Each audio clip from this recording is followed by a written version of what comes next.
बांधकाम कामगार महासंघाच्या पदाधिकाऱ्यांची निवड. राज्य सरचिटणीसपदी सुहास साका. महाराष्ट्र राज्य इमारत व इतर बांधकाम कामगार महासंघाच्या पदाधिकाऱ्यांची निवड पार पडल्या. यामध्ये कोल्हापूर जिल्ह्यातील सुहास साका याची राज्याच्या सरचिटणीसपदी निवड झाली. राज्यभरामध्ये विखुरलेल्या बांधकाम कामगारांना न्याय मिळवून देण्यासाठी राज्यभरातील संघटना महाराष्ट्र राज्य इमारत व इतर बांधकाम कामगार महासंघाच्या एका छताखाली एकत्र आलेत. छत्रपती संभाजीनगर या ठिकाणी महाराष्ट्र राज्य इमारत व इतर बांधकाम कामगार महासंघाची स्थापना करण्यात आली.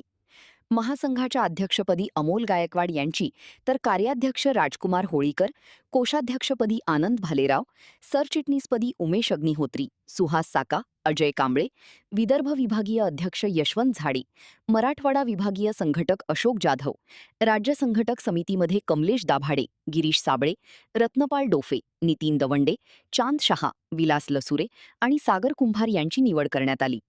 इमारत व इतर बांधकाम कामगार अधिनियम 1996च्या अंतर्गत कामगारांना त्यांचे कायदेशीर अधिकार मिळवून देणे आणि संघटन बळकट करणे हे महासंघाचे मुख्य उद्दिष्ट असणार आहे. महान कार्य न्यूजसाठी सुभाष गायकवाड, कोल्हापूर.